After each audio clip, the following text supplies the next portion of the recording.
Hello everyone, now I will show you how to set up a TP-Link router, AC750.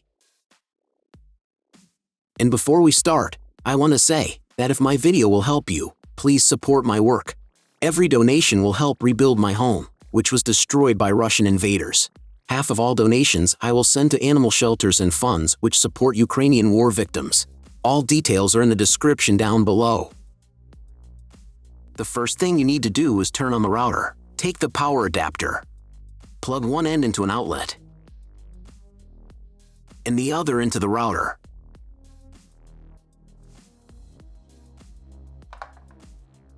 On some models, you need to press the power button.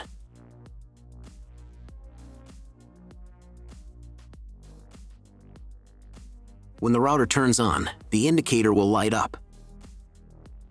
Then connect the cable from your broadband provider to a special port. This port is usually signed as WAN or Internet, and usually it has a different color.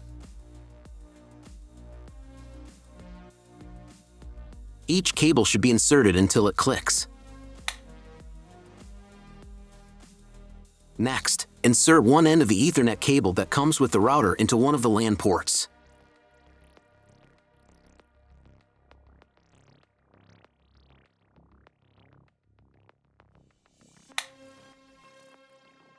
And plug the other end into the Ethernet card of your computer or laptop. Great, we connected the router to your computer. Now you need to set it up. But first, I will show you another method how you can connect the router if you do not have an Ethernet cable or your computer does not have an Ethernet port. All you need to do is connect the router with the power adapter and the cable of your internet provider.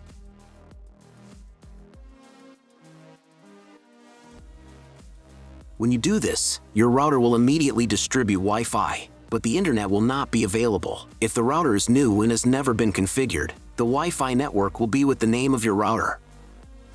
The router name and Wi-Fi password are printed on the sticker that is located on the router. These credentials are different for each router. Connect to it. Great, you have connected to the router. Now let's proceed to its configuration. First, open your browser and go to the URL that you see on the screen. Use the address bar, not the search bar. If they don't open, it means that the router has already been configured and you need to reset your router to factory settings. Press the special reset button on the router for 5 to 10 seconds. The indicators on the router will blink. Usually this button is inside the router case to prevent it from being accidentally pressed. In this case, press it with a thin object. The router will reboot and the settings will be reset to factory defaults. Then you can try to enter the router settings panel again. If your router settings panel looks not like mine, it means that your router has a different version of firmware. I recorded a video for each type of firmware. All links are in the description down below. So, at the beginning you will see the form with username and password. Usually it is admin and admin. If these credentials are wrong, then find a special sticker on your router. The credentials are often printed on the bottom of the device. If they don't work either, it means that your router has already been configured and someone has changed username or password. If you can't find out the login credentials, just reset the router to factory settings. And then log into the router's personal cabinet using the standard credentials. First of all, run the quick setup to manually configure your internet connection and wireless settings. I should also warn you that depending on the firmware version, you may not have some setup steps or they will be in the wrong order. Trust me, you got this. Just watch the video and follow instructions. To continue, please click Next button. On this page, select a working mod. You must select a router. Press Next. On the next page, select the type of internet connection. Usually it is specified in the contract with your broadband provider. If you don't have auto detect feature, then just select dynamic IP and click Next. If you don't know what type of connection you have, try to select auto detect and click Next. If it's failed, click back. Then select dynamic IP and click Next. If auto detect in your case worked correctly, then proceed to the next step. Depending on what type of connection you have chosen in the previous step, this page may differ from mine. If you have selected Dynamic IP, then choose one of the options on this page.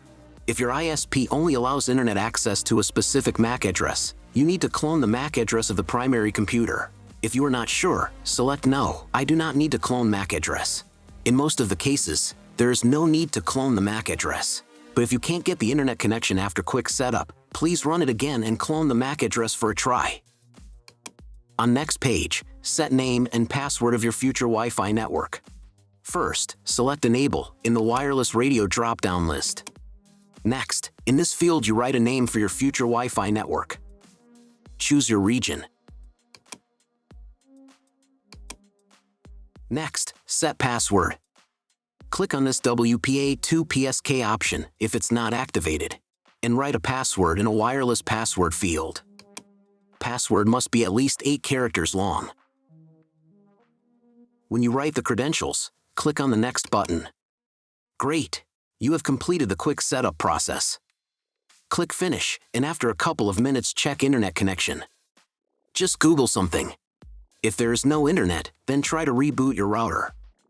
To restart it, go to the System Tools menu. Select Reboot menu item, and click on the Reboot button.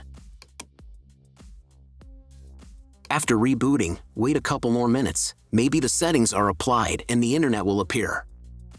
If the internet still does not appear, check again whether you have connected all the cables correctly. If after all manipulations you still have no internet, then go to the Network tab. Then select MAC clone.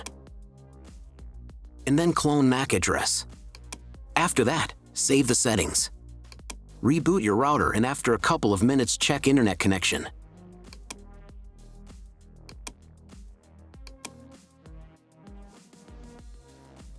If internet still doesn't appear, contact your internet service provider. He will tell you what type of connection you have and what other settings you need to do. That's all. If my video helped you, please support my work.